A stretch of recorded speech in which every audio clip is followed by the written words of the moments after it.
Assalamualaikum dan selamat sejahtera.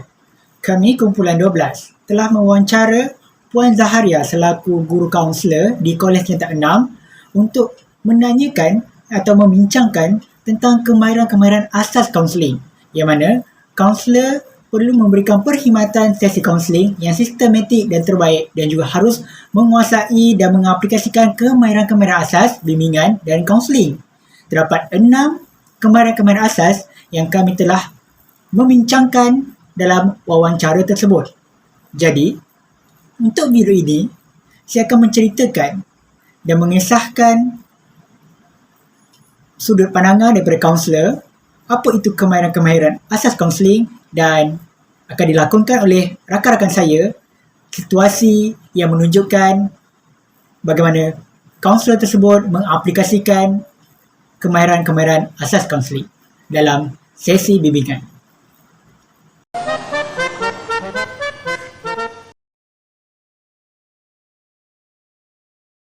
Apakah pandangan daripada pihak kaunselor sendiri mengenai kemahiran mendengar dan apakah contoh situasi yang menggambarkan kaunselor mengaplikasikan kemahiran mendengar dalam sesi kaunseling?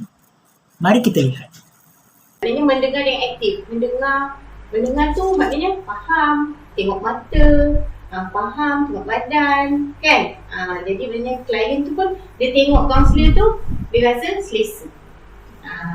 Maaf cikgu, saya ada masalah dengan rakan saya tetapi saya tidak tahu bagaimana hendak menghadapinya. Kadang saya rasa takut untuk mengatakan itu padanya. Jadi, apa masalahnya tu? Begini cikgu. Klien itu terus berkongsikan cerita tentang permasalahannya kepada kaunselor. Kaunselor mendengar dengan teliti, fokus dengan apa yang diluahkan oleh klien tersebut. Boleh teruskan? Teruskan je. Oleh itu, kemahiran mendengar ini merupakan kemahiran yang paling asas dan penting dalam sesi kaunseling. Oleh hal demikian, kaunselor haruslah lebih banyak luangkan masanya dengan mendengarkan daripada menyoal ataupun memotong percakapan klien.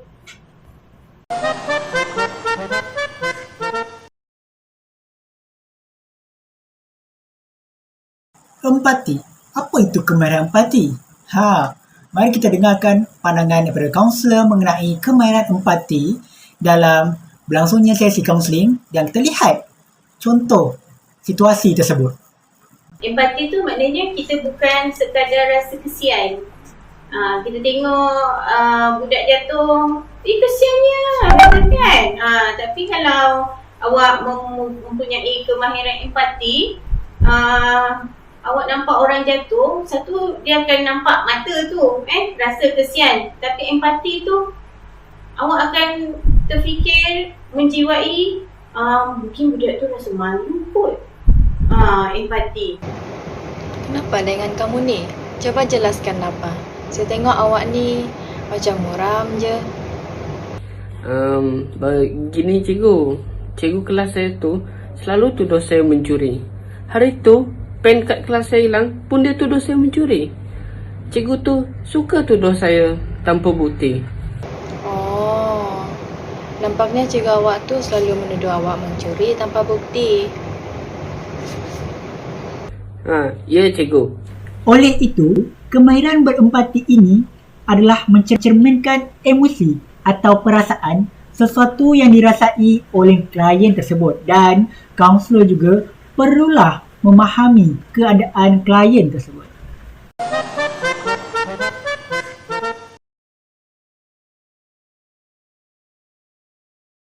Membuat refleksi adakah penting dalam sesi kaunseling? Mari kita dengarkan menurut pandangan daripada kaunselor dan mari kita lihat contoh situasi tersebut. Kaunselor macam mana dia nak reflect? Maknanya dia nak reflect. Maknanya dia faham apa yang klien tu cakap. Maknanya sekarang idea awak ialah awak nak buat sesuatu. Kita guna balik perkataan dia tu, tapi kita maknanya bukan mengikut 100% ayat itu. Refleksi tu maknanya kita ulang balik apa yang dia cakap. Oh maknanya Jadi saya selalu kena marah dengan mak saya. Padahal saya tak buat apa-apa, tapi saya yang selalu disalahkan. Hari-hari saya kena marah dengan mak saya. Saya stres. Jadi, ibu kamulah yang selalu marah kamu. Ya. Kaunselor tersebut menyatakan kembali mesej yang disampaikan oleh klien. Jadi, kemahiran membuat refleksi ini memperlihatkan sejauh mana seseorang kaunselor itu boleh membaca sesuatu mesej atau maklumat yang hendak disampaikan dan dikongsikan oleh klien.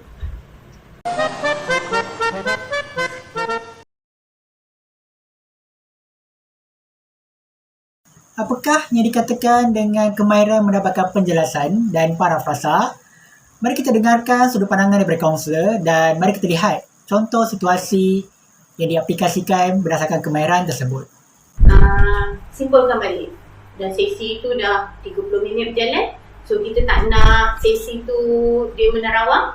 Kan? Kadang-kadang kalau jumpa orang yang tak ada kemahiran, sesi tu kadang-kadang dia menerawang jadi situ mengupai pula. Kan? Kita tak nak. So kita kumpulkan balik apa yang kita dah bincangkan.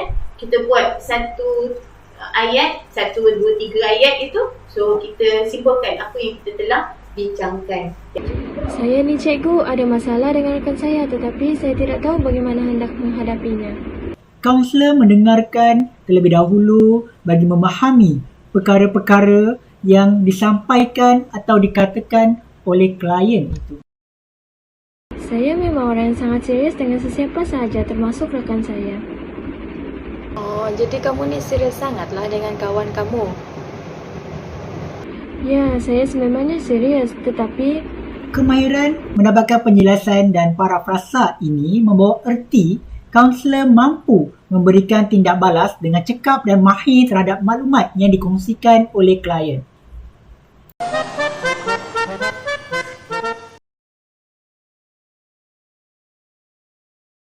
Apakah pandangan daripada kaunselor mengenai kemahiran menyoal dan konfrontasi dalam sesi kaunseling, dan mari kita lihat contoh situasi yang diaplikasikan.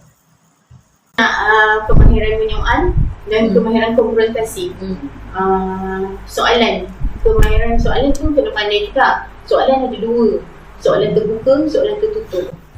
Kadang saya terfikir, apa salah saya sebenarnya? Jadi, adakah memang kamu yang lakukan itu? Tidak. Adakah pada masa tu kamu dalam keadaan marah atau sedikit berasa marah? Ya, cikgu. Saya sangat marah. Sebab pada masa tu kamu marah sangat-sangat? Begini, cikgu. Dalam kemahiran menyoal dan konfrontasi, kaunselor perlu memberi persoalan berdasarkan soalan terbuka ataupun soalan tertutup. Soalan terbuka, klien perlu memberi penjelasan yang lebih panjang lebar, manakala soalan tertutup, klien perlu hanya menjawab ya atau tidak, iaitu secara ringkas sahaja.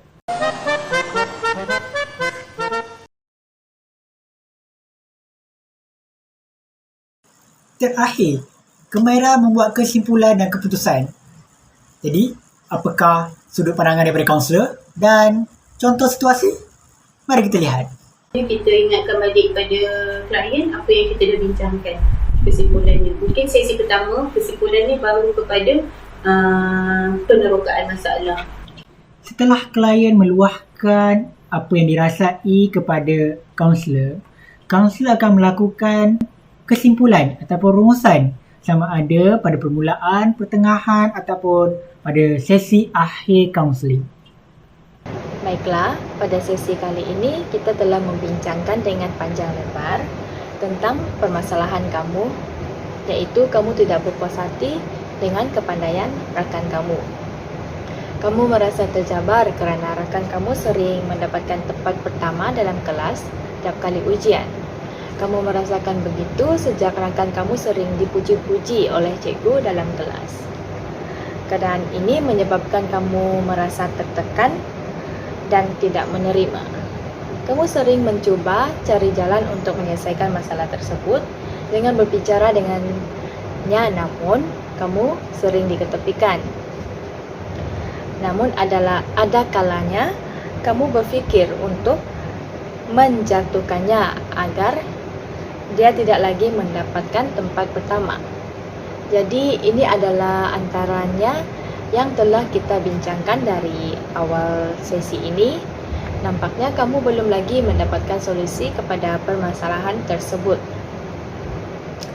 Oleh sebab itu, masa tidak akan mencukupi untuk kita meneruskan lagi sesi ini. Mungkin kita akan sambung lagi pada sesi yang akan datang.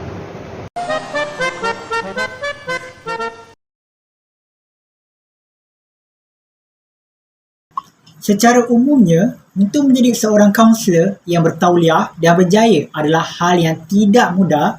Hal ini demikian kerana sebagai seorang kaunselor memerlukan kemahiran-kemahiran asas tertentu dalam bidang bimbingan dan kaunseling.